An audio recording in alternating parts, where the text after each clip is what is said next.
Good afternoon. My name is Allison McKenzie, and I am the chair of the Historic Conservation Board. I would like to take a minute to remind everyone about the rules of this proceeding. This proceeding is at all times governed by the rules of procedure adopted by the board on September 26, 2011, last amended on March 9, 2020. A copy of the rules of procedure is available for review in the back of the room and online. All those planning to testify today, which does not include those solely making arguments such as attorneys, should please stand now and take an oath administered by the board's attorney. You all raise your right hand, answer out loud. Do you swear or affirm that the testimony you shall provide will be the truth, the whole truth, and nothing but the truth? This is a quasi-judicial hearing. As such, the board reserves the right to deliberate in private. The Ohio rules of evidence do not apply to this hearing. However, professional rules of conduct do apply, and candor to the tribunal is required. The board members are citizen volunteers and are not paid for their service. They are treated as public officials under Ohio law. Any attempt to influence them, including but not limited to bribery, intimidation, retaliation, which may include contacting their employer in an attempt to exert influence, is punishable as a crime. All should be aware that this meeting is being recorded. Therefore, before you begin your comments, please state your name and address for the record. With that said, let's proceed with the first item. And actually, we have a little addition, so. That's right. Thank you, Chair. I will be brief. Tom Sunderman, on behalf of the Historic Conservation Board in the City of Cincinnati, we'd like to extend our sincere gratitude for your 10 years of dedicated service to the Historic Conservation Board. Your commitment has made a lasting impact on our community, and it is our honor to present you with this plaque in recognition of your outstanding service. Thank you. Thank you. I'd just like to say quickly how much I've enjoyed all this and how much I've learned, and I've learned a lot. And one of the things I've learned is how competent and passionate the staff is here. They really are prepared. They come in, they know what they're doing. Impressed by the passion that I've seen from people like the developers and things like that. I really do believe they all have the best interests of Cincinnati at heart. And I've really enjoyed it, and I hope it. And John, welcome to the board. And I hope everything goes well. And I'm leaving.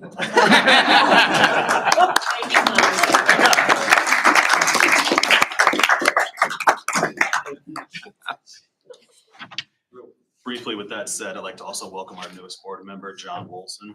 You obviously have a big shoes to fill, but I'm certain that you will bring the same level of passion and commitment that your predecessor has. So welcome, John. Thank you so much.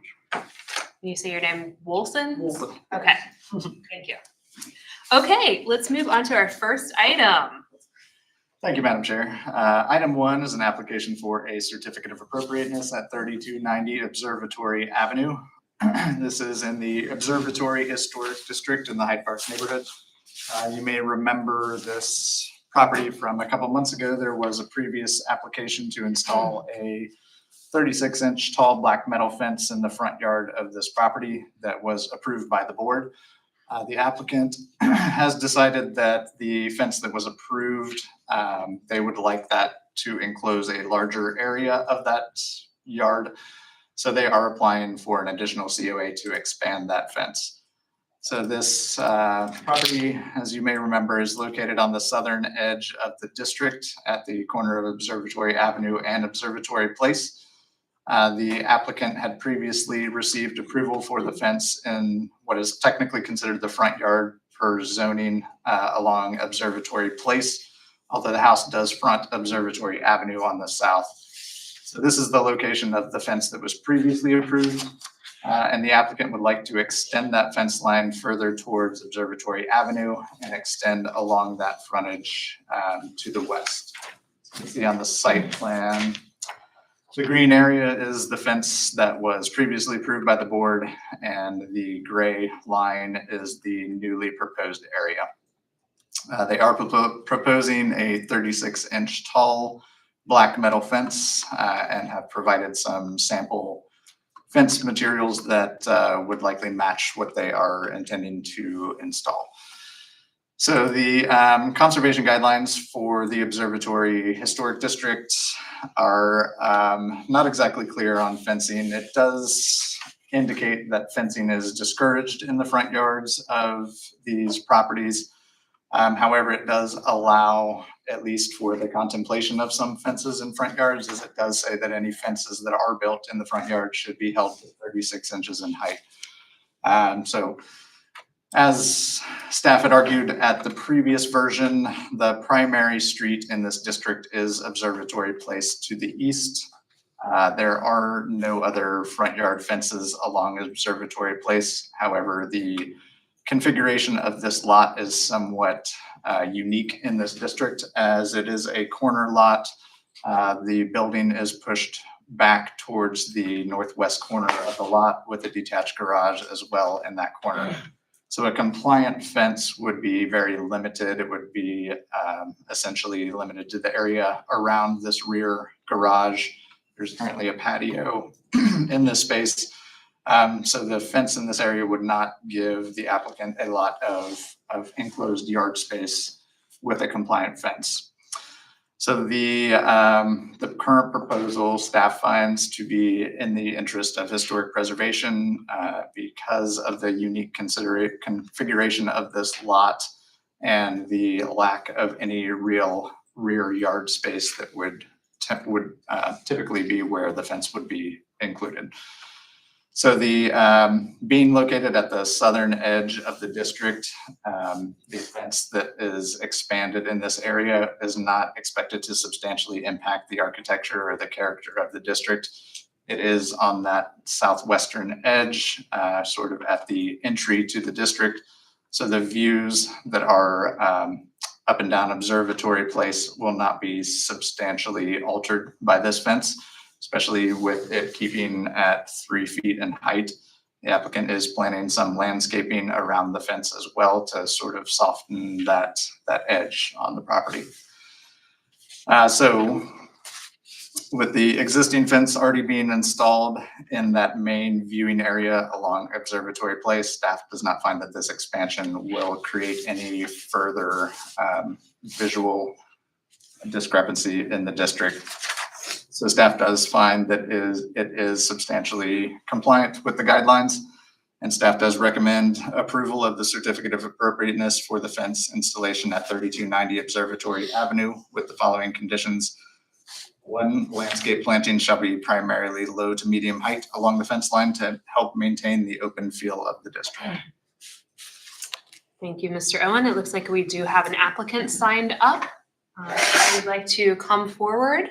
If there's anything you'd like to tell us, please identify yourself and then floor is yours. I'm Erin Bonta-Lewis, the owner at 3290 Observatory Avenue, and I think he did a good job summarizing, sitting on the edge of the district and using the same fence, 32-inch with nice soft landscaping around. There's some other houses down Observatory that have kind of beautiful landscaping around their fence, which we contemplate doing something similar. And because of the lack of backyard space, we would like to have more yard to be usable for family pets that we're not able to do because of the way the house is sitting on the lot. Okay. Are there any questions for the applicant or staff from the board? You're the current owner? I don't, maybe it was in the letter of opposition. Is the house for sale or is recently sold? It is for sale. For sale. The owner, the buyers that are buying it want this fence for their family.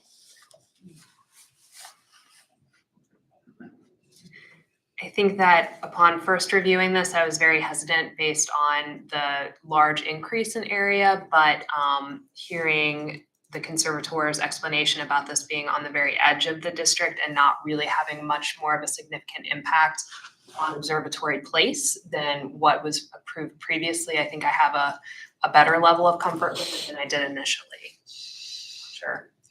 Anyone else on the board has additional questions or concerns? The addition of landscaping helps it a lot too. Just a clarifying question. Will it continue up to the north and then cut back to the house? Yeah. Okay. Yes. If there are not any additional questions or comments, I would entertain a motion as I don't have anyone else signed up. Madam Chair, I'd like to make a motion to approve the COA for 3290 Observatory Avenue as laid out by staff. Second. Call the roll. Mr. Wilson? Aye. Ms. Smith Dobbins? Aye. Mr. Young? Aye. The chair votes aye, given the circumstances as I described previously. Okay, congratulations. Thank you. Mr. Wilson, I will get it correct eventually. No worries. Item number 2.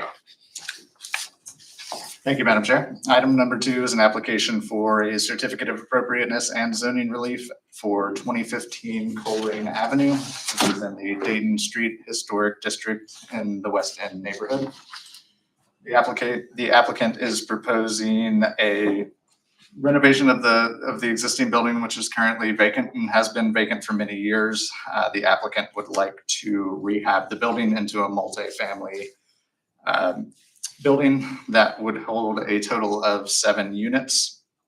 Exterior work that's proposed for the building primarily consists of general maintenance, such as tuck pointing and upkeep of the building, and there will be replacement windows installed throughout. So regarding the density variance that is requested, the current density of the lot would only allow 3 units within the building at 1 unit per 700 square feet. The applicant is proposing 4 units above that 3-unit limit for a total of 7 units. So the density would be 1 unit for every 357 square feet of lot area. Historically, this building held at least 6 residences. There is evidence of at least 6 people, separate people or families living here through city directory research throughout the building's early history. So a minimum of 6 units were historically located in the building. So the applicant is proposing a modest increase of that historical density to 7 units. This density is in line with other variances that have been granted along Colerain Avenue and elsewhere in the Dayton Street Historic District. 1 unit per 357 square feet is right around the middle of what has been approved in the past. So staff does find that density variance is justified considering the historic use of the property. There is a parking pad on the rear of the lot that can hold 2 to 3 vehicles. There is no additional parking that would be proposed, but it would pull at least 2 to 3 vehicles off the street with that increased density. So staff does not find that would have any adverse effects on the surrounding property owners. Being that this building has been vacant for many years, its renovation and conversion to the 7 units and the market support for that number, in staff's opinion, that justifies the variance as being in the interest of historic preservation. As far as the COA discussion goes, as I mentioned, there's not much work proposed on the exterior. It is primarily window replacement, and the applicant is proposing Hella Architect series or similar wood-clad wood windows on the primary elevation. So that would be the 8 windows that are on the front of the house, or the side and the rear, where there is limited to no visibility from the street. Staff has traditionally been more lenient on side and rear window replacements, not requiring the full wood clad replacement that we like to see on the front primary elevations. So the applicant is proposing a Crystal 2000 window on the side and rear. That is an aluminum window, and it does not fully meet the dimensions of a historic window, which is why we don't recommend it on primary elevations, but we have approved it, the board and at the staff level, on side and rear elevations in the past. So staff is comfortable with the aluminum clad wood windows on the front and the crystal aluminum windows on the side and rear. So staff does recommend the board take the following actions based on the plan submitted with this application dated 4/30/2025. Approve the density variance of 4 to allow a total of 7 units on the property with a proposed density of 1 unit per 357 square feet of lot area. And staff recommends approval of the certificate of appropriateness for the proposed changes to 2015 Colerain Avenue with the following conditions. that 1, replacement windows shall fill the entire historic openings, and 2, the building permit must be issued within 2 years or the COA shall expire. Thank you, Mr. Owen. We do have a Matt Williams signed up. Are you an applicant or owner? Yeah, owner. Great. If you'd like to come forward, if there's anything that you would like to add, now is your time. Hello, apologize for my attire. My partner was supposed to be here, but I came down last night, so I apologize for that. No, he did a great job touching base about, what's going on with the property. Obviously, you see it now. We're just trying to give it life and, compete with the other buildings right around the same area, to go to that switch with this building this big and this that's in this kind of condition. Having 3 units is just very, very tough to do. And right in the middle of the building is the staircase, which is, historical. You guys want to keep, I want to keep as well. We want to keep as well. So to split up the units or have something that way, it's very, very, very tough. So we're just trying to be similar with the other buildings and get some life in this building and, have multiple tenants in here in Cincinnati. Thank you. Are there any questions by the board for the applicant or staff?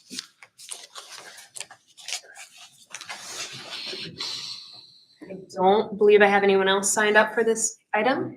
This might be a silly question, but what are the openings to the left of the windows? Are those windows or those doors or? Those are windows on the right. Okay, all right. My count was off. Will be windows. Thank you. Any other questions? I'll make a comment that I'm excited to see that density brought back to that neighborhood. I know historically they had that kind of density, and Yeah. right now Yeah. we need more people living in that area, so. Yeah, absolutely. Appreciate that. Okay, I would entertain a motion on this item. Madam Chair, I'd like to make a motion that we approve the certificate of appropriateness and zoning relief for 2015 Colerain Avenue as laid out by staff. Second. I'll call the roll. Mr. Wilson? Aye. Ms. McDobbins? Aye. Mr. Young? Aye. The chair votes aye. Congratulations, good luck, and good luck. Appreciate it. Item number 3. Thank you, Madam Chair.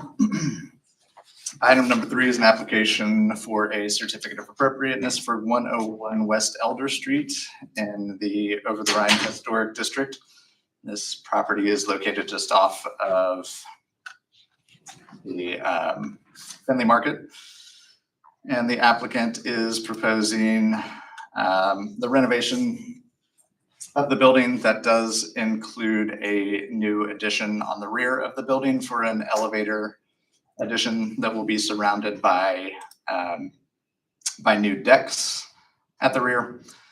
And the applicant is also proposing a new inset roof deck on the front roof slope of the building that will be achieved by removing the existing roof in this area and insetting that deck into that existing space. So there will be no new structures created to allow that access to the front roof deck, as it will be accessed from within the existing building. So the rear addition, as I mentioned, is primarily needed for the elevator. The elevator will allow access to the first 4 levels of the building. It will not allow access up at the top, so it does not have the overrun that would be required above the roof. It is a CMU construction, however, it is clad in a hardy fiber cement siding, lap siding, to disguise that CMU addition. The deck itself will be a metal and wood deck that will surround that existing or that proposed elevator tower with a metal guardrail around and a 6-foot fence at the ground level. There will be some HVAC equipment and other things on this rear elevation. And then you can see on the front elevation, the inset roof deck will be accessed from a new door that's created beyond the facade of that building. And you can see that it is inset here into that existing roof line. So the building's cornice and parapet serve as the required guardrail. So it will not require any additional material that will be visible from the street level. You can see on the sightline drawing from across the street that roof deck will not have any visibility from the street, either from either side of Findlay Market. The existing rear of the building is along an alleyway, and you can see through the street view images that the other buildings that are along this rear alley all have various levels of additions and appendages that are coming off of that main structure closer to the alley. This is the subject property right on the corner. As you can see, it currently does not have anything but the new elevator tower and decks that will surround that tower will be similar in both their size and location to the other buildings that are already facing that alley on the rear. So staff does find that this is compatible with the surrounding pattern of development. And staff would recommend the Historic Conservation Board take the following actions based on plans by Platt Architecture and Design dated 10/1/2025. Approve the certificate of appropriateness at 101 West Elder Street with the following conditions: that the fiber cement cladding material shall be smooth sided with no faux wood grain texture, and the building permits must be issued within 2 years of the decision date or the COA shall expire. Thank you.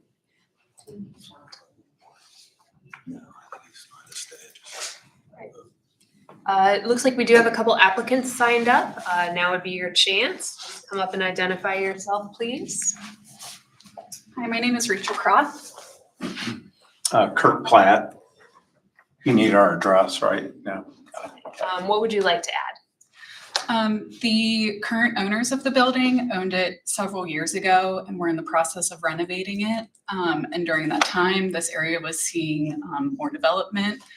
And a developer bought the building and finished renovating it for them. And then those owners came back and repurchased the building. They occupy the 4th level of the building, and they want to age in place in this building as well and in OTR. In order to do so, they would like it to be accessible for themselves and their other tenants, and that's the request for the elevator addition, while also adding outdoor living space to enjoy the views and the scene. Are there any questions from the board for the applicant or staff?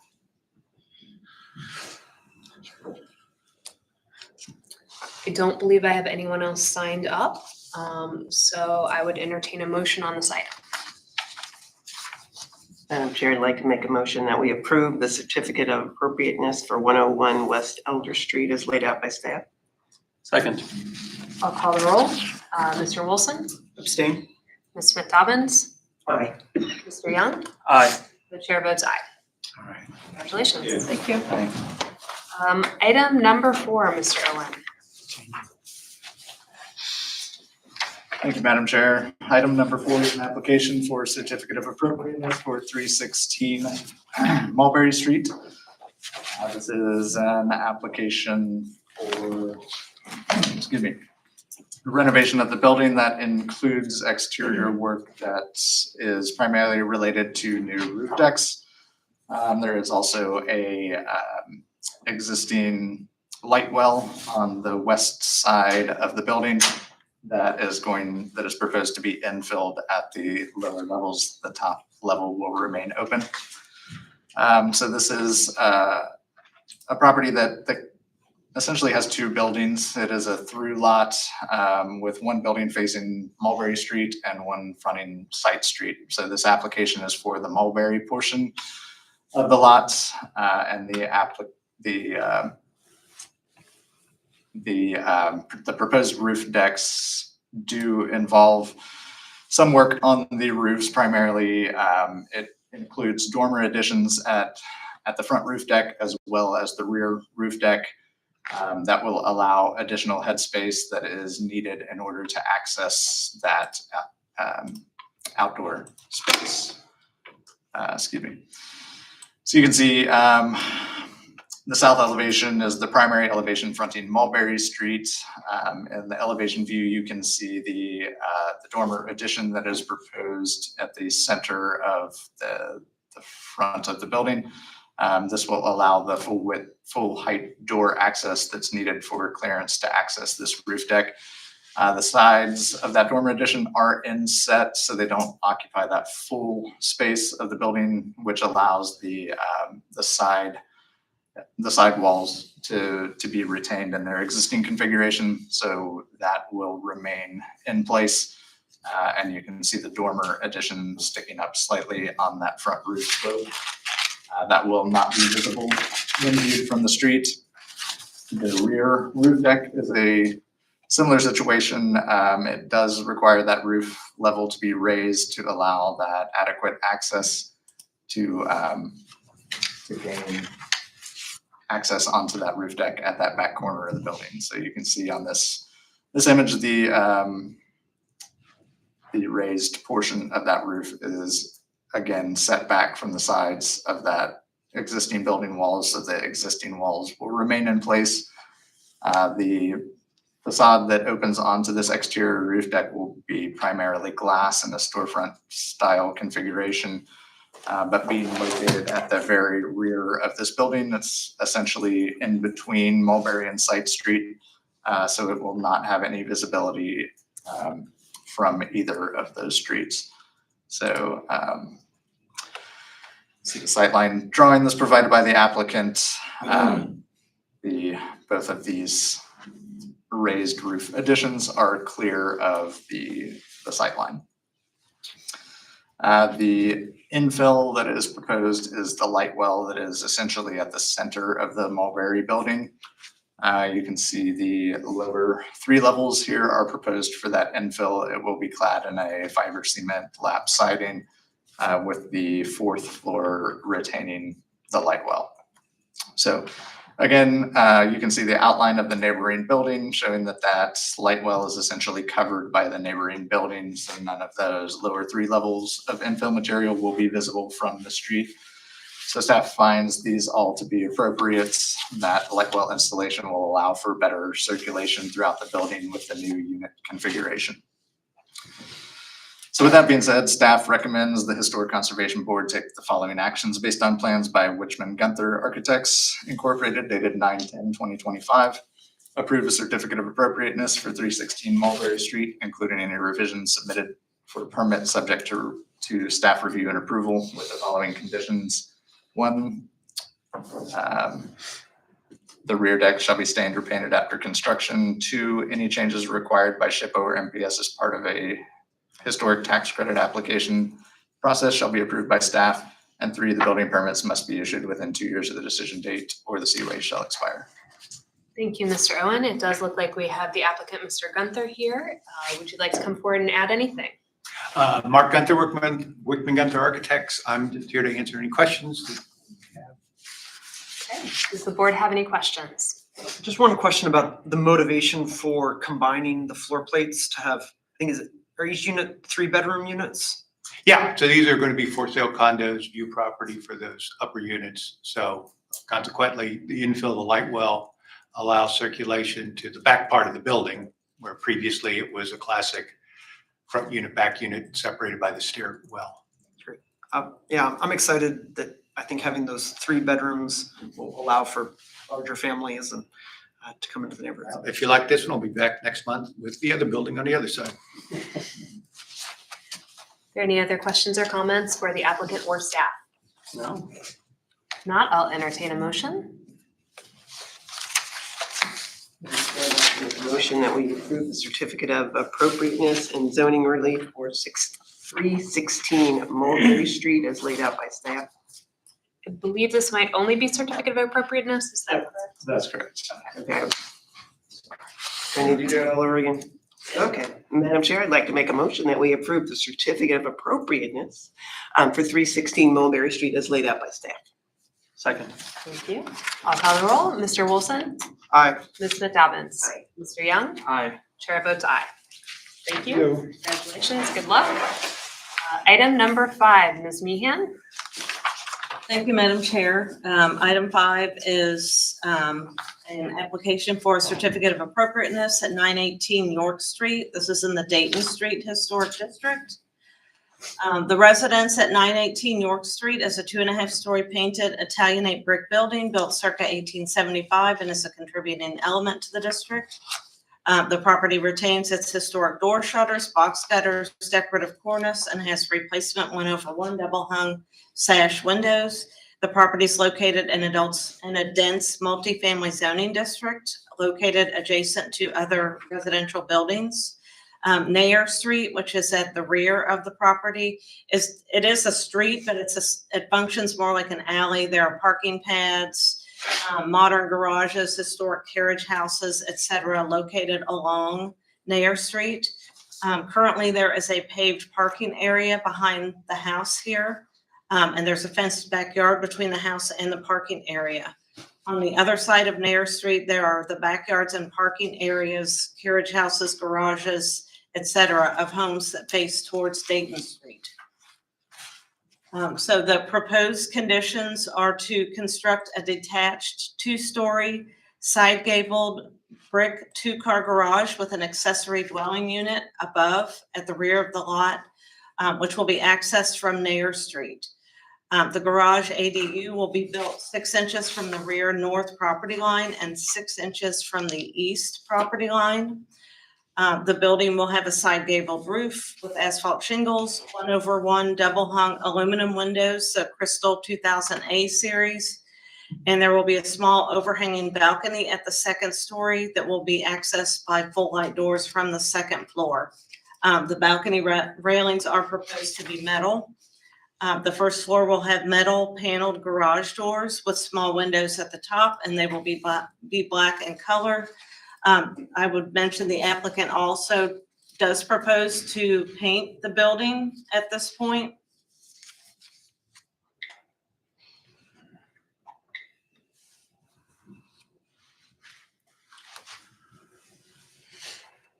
So based on that, staff does recommend that the Historic Conservation Board take the following actions based on plans by Notice Papademos, Principal Architect, dated 8/20 of 2025. Approve a certificate of appropriateness for 918 York Street with the following conditions: that the building permit must be issued within 2 years or the COA shall expire. And for the findings, the board makes this determination per section 1435-09-2, that the proposed project substantially conforms to the Dayton Street Historic Conservation Guidelines. The detached garage is located at the rear of the property, will be only minimally visible from Nair Street. And again, I would just add that this Nair Street is essentially lined with both historic buildings and more modern garage buildings. And there are some examples in your packet. And the vehicular opening on the outbuilding is appropriate as it is accessed from a rear alley and not a primary or secondary street. The location of the garage at the back of the building with a narrow street/alley leading to it is an appropriate location. The brick cladding, asphalt shingle roof, 1/1 double hung sash windows, and garage doors are compatible to other buildings in the district. Thank you. It looks like we do have an applicant here. If you'd like to come forward and identify yourself or yourselves, and now would be your time to add anything you'd like to. Good afternoon, Nodas Papadimas with Synthesis Architecture. Hello, I'm Pete Vasilia, owner of the home. Kate and Doug, thank you so much for it was a good presentation. We had talked in the past. They gave us some recommendations and everything. We were comfortable. I'm here mostly to answer any questions that you might have. I did have one question. One of the elevations seemed to mention Hardy Shake, and I wasn't sure. I didn't see that anywhere on the plans. Is that still something you're planning on? That no longer. After we talked a little bit with both Doug and Kate, we decided to take the brick all the way up. Got it. Okay. Are there any other questions or comments from the board? Just had a question about the Crystal 2000 window series. That's on the staff approved, that's the approved window for the front. Yes, the Crystal 2000, and again, as was proposed on another project here, they are aluminum windows. Any additional questions or comments?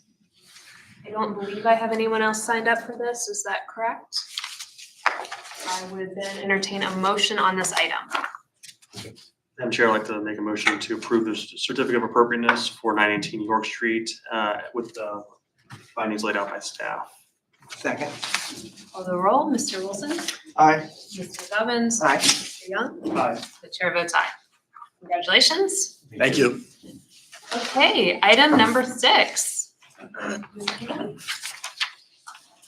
Thank you, Madam Chair. Item number 6 is also for a certificate of appropriateness for the property at 1117 Dayton Street. This is also in the Dayton Street Historic District.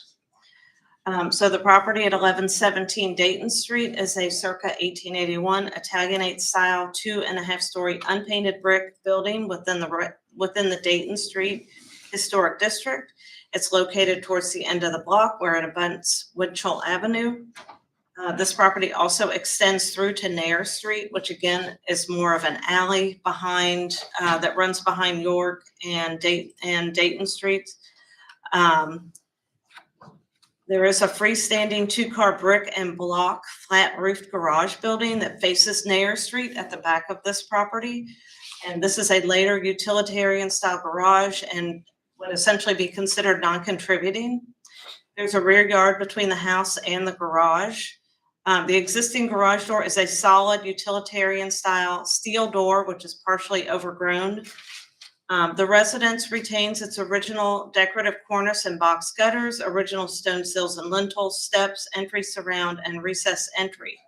Windows at the basement level have been infilled with glass block, while original windows have been replaced with vinyl windows on the front and side and rear. The original half-light door and transom is intact, though the door is in poor condition per the applicant and architect. I did speak with him some, and he did confirm that although this is an original half-light door, it is in poor condition. The applicant replaced the previously boarded up and/or replacement white vinyl windows in this building with new black double hung vinyl windows by United Window and Door in 2025. The windows were replaced without receipt of a certificate of appropriateness. For the proposed conditions, the applicant is requesting that they are allowed to retain the replacement black vinyl windows, which were installed throughout. In this picture, the windows are in, but the white vinyl brick mold is still intact. I believe that has now been replaced, and this is all black from photos that were provided by the applicant. I would also just note that these windows at the bottom windows have a spacer bar at the bottom and top. It's kind of difficult to see until you kind of zoom in on it, but there are spacer bars at the bottom and top of those 2 windows. So in addition to requesting retention of the vinyl windows that have been installed, the applicant is requesting to replace the historic door with a new full light glass door and install historic wood door shutters at the front of the recessed entry. There is a photo there, as you can see, that is what the applicant would like to install there. It does look very similar to the historic door shutters that are located at 918 York Street. And these are historic doors that the owner has in storage. The applicant is also requesting to install a new paneled garage door from overhead door, which will have 4 rectangular windows towards the top of the door. The garage door is proposed to be painted black. Normally, we prefer to see, very just simple designs as far as garage doors and things like that. But because this is not a visible location, it's towards the end of the Nair Street / alley, and the door will be painted black. So staff does not object to a garage door that has small windows in it. So staff, based on that, staff does recommend that the Historic Conservation Board take the following actions based on application materials submitted by TAPS Estates LLC. for a certificate of appropriateness, deny a certificate of appropriateness for vinyl window replacement at 1117 Dayton Street, approve a certificate of appropriateness for a full light replacement front door, and a paneled garage door with the following conditions. The historic wood door shutters will be installed at the front of the recessed entry, and the garage door will be black in color. And the building permits must be issued within 2 years of the decision date, or the certificate of appropriateness shall expire. And for the finding, the board makes this determination per section 1435-09-2, that the property owner has not demonstrated by credible evidence that the proposal for vinyl replacement windows and reductions to existing window opening sizes substantially conforms to the applicable conservation guidelines. And 2, that the property owner has not demonstrated by credible evidence that the property owner will suffer economic hardship if the certificate of appropriateness is not approved. Thank you. I do have a few folks, or 2 folks signed up for this item. If both of you are representatives of the owner or applicant, please come forward.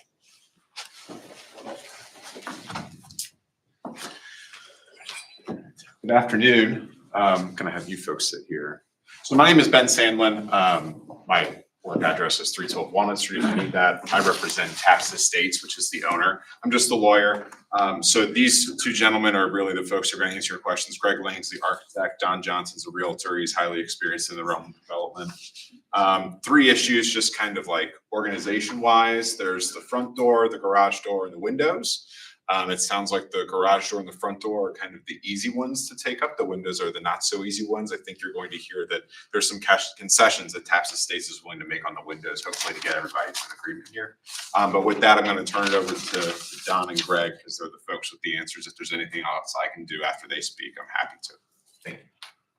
Yeah, my name is Greg Lang. I'm an architect. My address is 4965 Francis Few Drive in Cincinnati. The first 2 items, the garage door in particular, the owner has agreed to remove the windows and go with a solid door per the board's recommendation. So I don't know if that would take that off the table, but what's being proposed there is a steel metal door, solid door, to replace the existing garage door on the alley. In terms of the front door, the front door is an odd-sized door to begin with. The existing door is in really poor shape. We don't think we can save it. And the idea is that it's an existing wood half-light door. What's being proposed is a full aluminum, full glass door to replace that door. It's an 8-foot high door to begin with, and a little over 3 foot wide. In order to keep in keeping with the historic content of the building, we will be restoring the original door shutters that'll mount to the outside of that entry hall. Those are 10-foot doors that recess back into that vestibule there. And then getting into the windows. And I'll talk to the windows, and thanks for taking your time to let us present this today. As far as the windows for this property, we recognize the assumptions were made and fast, well-intentional steps were taken. I assure you that they were not taken as intentional disregard to the standards your organization has set up. We are taking a lot of steps inside the building with with what we're doing with the staircase, pocket doors, other features inside that we're making sure that are preserved to assure the historical view of the building. In the organization with the guys that are rehabbing this, there are 2 brothers, and their obligations are divided up. The one handles the construction side of the business, and there was a rush to install what was put in. And what led up to some of this is that after we had the property under contract, but before we closed, we were dealing with a homeless guy that was continually breaking inside the building, and the thought was to try to secure this as quick as possible. Another thing that was taking place is that the home had white vinyl windows that were installed and permitted in 2006. And the assumption that was false was that vinyl windows were conforming. And this all happened early on before we ever got into starting to look at what was going to be done on the building itself. And the thought was that we'd get into looking at the historical things that were going to take place. But with that, the thought was we wanted to change the white windows because they were not pleasing and what we're going to do in the project. So they replaced them with a vinyl black window, which in their view of the area, they saw a lot of the black windows. The mistake was assuming vinyl windows were acceptable. Now that we understand this mistake and we were asking the board to consider, we are going to replace all of the front windows on the building with conforming windows that are acceptable based on your guidelines. But we asked that the windows on the side and the back, the side, we had a picture in there, you can see to the left of this is a very small space in between the buildings, and no one would be able to see the windows from anywhere from the front view of it. So they're obscured from public view. And then the back windows, they're obscured by the garage. We are going to replace one window above that's on the top floor. And we're going to also go and take out the glass block windows that are in there because there, again, it's not really pleasing in the overall look that we were looking to have for the building. So those are going to be removed in the glass block windows. And then the one window at the very top, and then the front windows will be all conforming windows. So the big thing we want here is this was the first renovation that this group that we've done flips with. And, it was a bad mistake on the assumption of that. We hope to rectify that with any windows that are going to be to public view. And we hope that the board can see their way through working with us on this because we want to make sure this building is restored to its original glory. And we did not want to think that we are just disregarding any rules that the organization has. I did have one question. It seemed like you were willing to do a solid garage door, but it also seemed like staff was willing to recommend approval of a garage door with windows. Is your preference a garage door with windows? Just trying to understand what the real desire here is. I think preference now is for solid panel door. Staff, any concerns with a solid panel door? Okay. Questions by the board for applicant or staff? I would just want to say thank you for redoing the windows, because that was going to be my objection, so. And I don't have a problem with the ones on the side, as long as you can't see them, but the front ones needed to be changed to conform. I tend to be in the same camp. I would have more difficulty allowing the side and rear windows to stay if they weren't replacing previously vinyl windows. I think that that's an important distinction here. I wouldn't like to see this case be brought before us with original windows or some sort of appropriate window being replaced with vinyl and being allowed to stand. How many windows are on the side? Just a two? How many windows are on the side? There are a total of 16 side windows.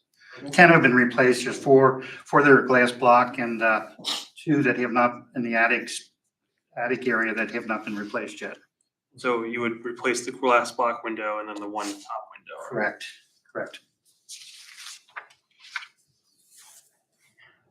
Any additional questions or comments? It's a question a little bit both for the staff and the applicant, but with the front facade, would the new windows be divided lights, or would they be single one-over-ones? They would be divided vertically, is being shown in the elevation test. Steph, is that? They are, I might point out, they are single hung windows, not double hung windows, which has been, and they're big windows, 6 foot tall, so. I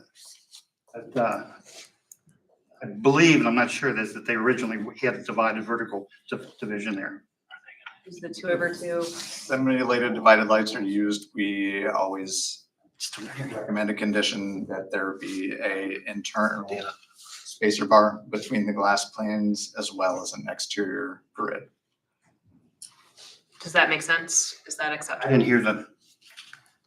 We recommend an interior spacer bar between the panes of glass and as well as the exterior grid if you're using simulated divided lights. Okay. Any additional questions or comments? I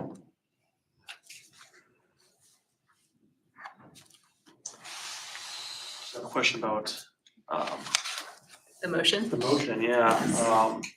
Would it be better for us to just try to table this and have them come back with the windows and the changes as negotiated here, or can we split it up?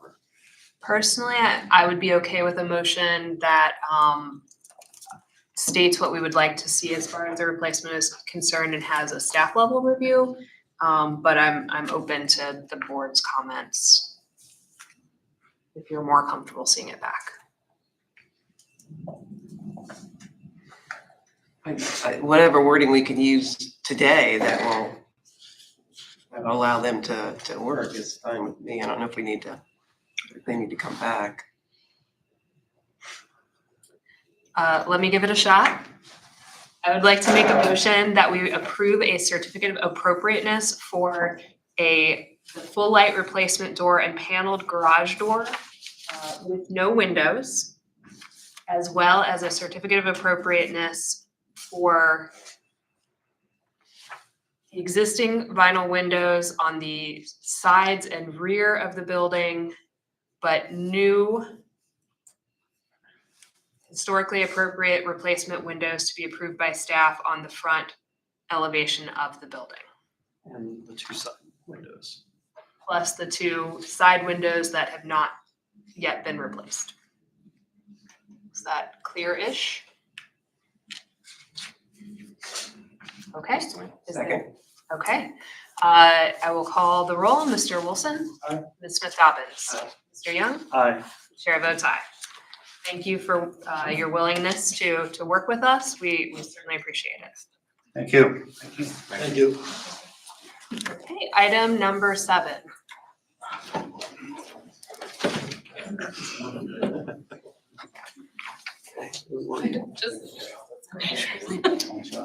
That's correct.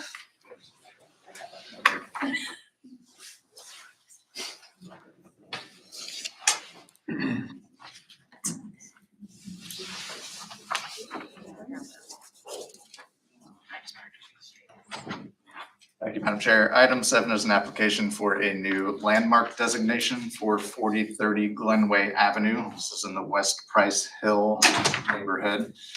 And the applicant is proposing a new historic landmark for, excuse me, for this building. Essentially, the building is being nominated under criterion 1 and criterion 3 for both its architecture, as well as its association with events that have made a significant contribution to the broad patterns of our history. The building was built, while it looks like a Second Empire building, it was built much later than the heyday of the Second Empire style. It is a vernacular building that combines elements of multiple different architectural styles. So it was built originally circa 1910 with the Franz Brinker hardware store being the first occupant of the building. It is closely tied to the growth of West Price Hill. Essentially, the Price Hill incline was operated from 1874 to 1943, When it was first installed in 1874, it really set off a population boom in the Price Hill neighborhoods. As prior to that point, it was not an easily accessible part of the city due to the topography and the steep hillsides. So with the incline providing that access, really over the next 50 years, the development in Price Hill expanded exponentially.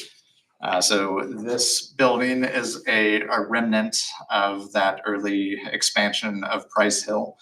By 1910, the former styles like the Second Empire and Italianate styles were losing popularity in favor of more modern styles like the Chicago commercial style, neoclassical revival, and things along those lines. So this particular building was built in that time frame as these changes were happening. So you can see on the building there is a mix of these elements. It has that strong Second Empire feel with the mansard roof at the top, but it has other elements like Queen Anne, Corbold brick, and the smooth, flat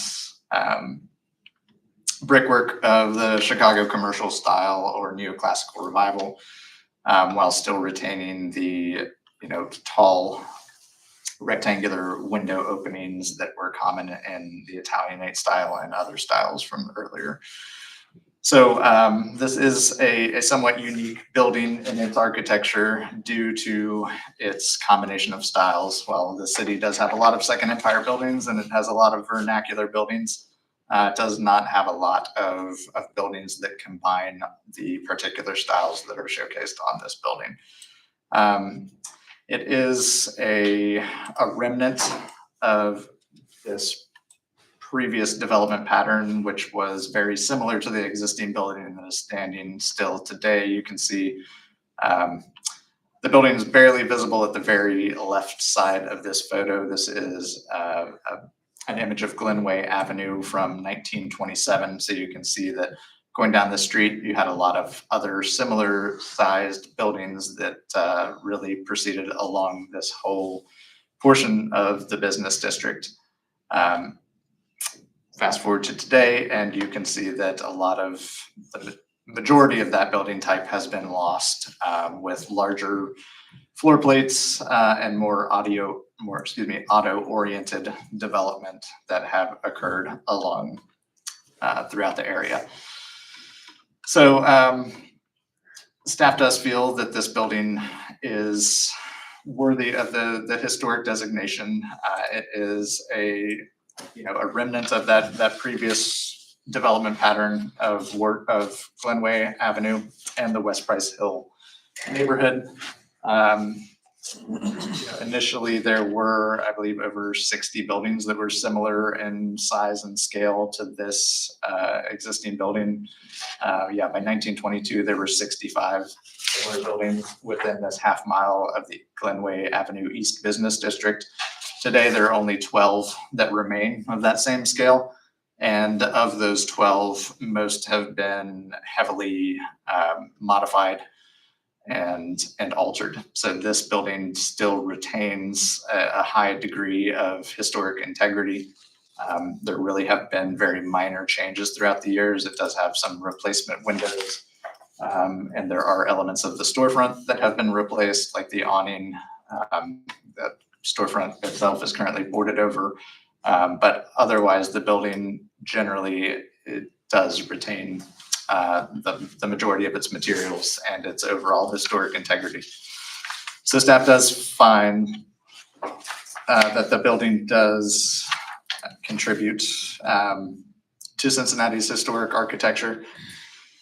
And as a landmark nomination, the Historic Conservation Board's role in this process is to make a recommendation to the Cincinnati City Planning Commission, which will then make a recommendation to City Council. So staff does recommend the Historic Conservation Board take the following action.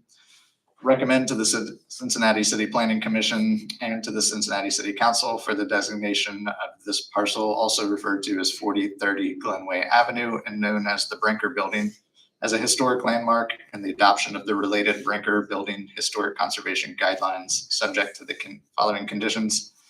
That A, any construction proposed upon the historic landmark shall comply with the proposed historic conservation guidelines. And I would also like to read the findings into the record. A, it has been demonstrated that the Brinker Building meets the conditions of section 1435-07-1A1 as the building maintains integrity and represents an association with events that have made a significant contribution to the broad patterns of our history. B, that it has been demonstrated that the Brinker Building meets the conditions of section 1435-07-1A3 as the building maintains integrity and embodies the distinctive characteristics of a type, period, method of construction, or that represents a significant and distinguishable entity whose components may lack individual distinction. C, the Brinker Building has local significance as an excellent example of vernacular architecture as applied to a mixed-use storefront building in the West Price Hill neighborhood of Cincinnati, as well as its association with the growth and development of the West Price Hill neighborhood. D, the building retains an exceptional level of historic integrity. And that E, the proposed Brinker Building Historic Conservation Guidelines are compatible with the Secretary of the Interior's standards for rehabilitation. Thank you. It looks like we do have a Colleen Reynolds and a Morgan Noel Smith signed up. If you'd like to come forward. Hi, everybody. My name is Morgan Noel Smith. I am a development manager with 8K and a very proud board member of Cincinnati Preservation. So being able to do this type of thing in my day job is super exciting. But I wanted to add a little bit of context and then answer a few questions if you have any. So the reason that we are working to landmark this building is so that we can be eligible for state historic tax credits. As many of you probably already know, it's very hard to redevelop now, and it's especially difficult if you're doing any kind of affordable income restricted units, which this is a proposed mixed income building. In addition to the tax credits, we also have support from the Department of Community and Economic Development through NOFA and TIF money. So the city already is supporting it, so we are hoping that in this effort, we can also gain your support. I don't think I really have anything else specific to add, other than 8K as a company has a plethora of experience with historic renovations. We have completed 15 projects using historic tax credits, all of which received a Part 3 certification successfully, and we've wrapped them all up. We're finishing 3 now in Evanston, which is really exciting. So if you have any questions, let me know, and I'm happy to answer anything. Are there any questions or comments from the board? No, thanks for citing the building. Who currently owns the building? We own the building, yeah. We have had it for a couple of years. It's phase 2 of a larger full block development. The building right next door that you can see was recently renovated to 2 apartments above and 2 commercial spaces below. It did not use tax credits, but we did rehab it to a similar standard and maintain layouts.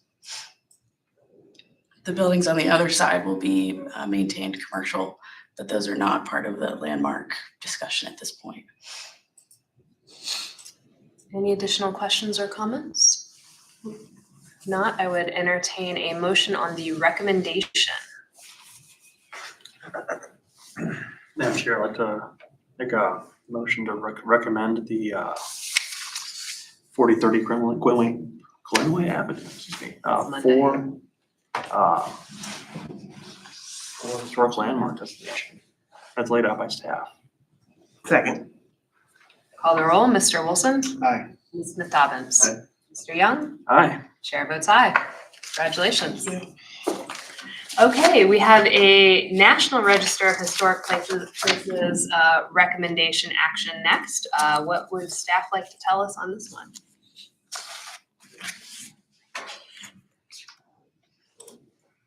So this is an application for the President Apartment. It's a property owned by Cincinnati Metropolitan Housing Authority, and it is proceeding to the Ohio Historic Site Preservation Advisory Board for the National Register listing under criterion A. So yeah, the full nomination draft is included in the application, but as a certified local government, the city of Cincinnati is given the opportunity to make a recommendation for the listing to the OSHPAP. So I can answer any specific questions if you have any about the nomination. Are there any questions or comments on this nomination?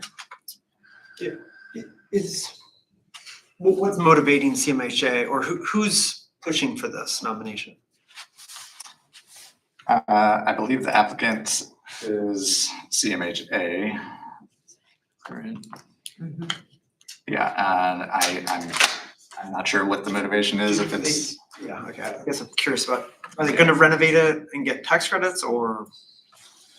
I don't know. We don't get that type of information. We're just delivered the draft of the nomination and given a chance to weigh in. So I'm not sure about the background.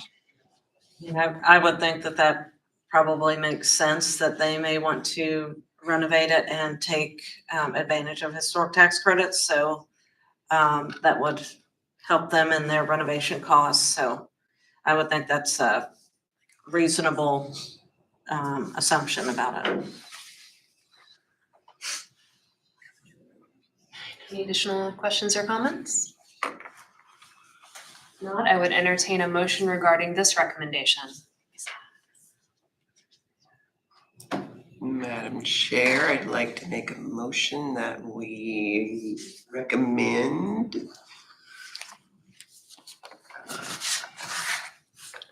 support of 794 Greenwood for National Historic Preservation. We're all on the National struggle Register bus of Places. today. National I Register. do these often enough to know the. Yes. Is there a second? Second. Mr. Wilson. Aye. Ms. McDowell.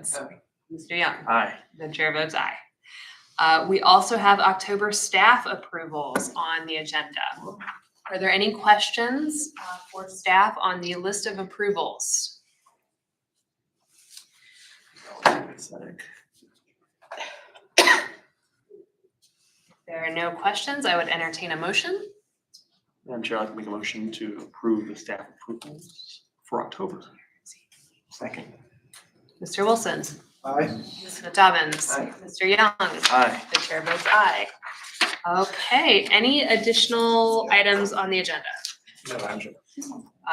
That given, I would entertain a motion on adjournments. Second. All in favor? Aye. Aye. Thank you, everyone. Thank you. Great, piece of cake. I was gonna ask you about the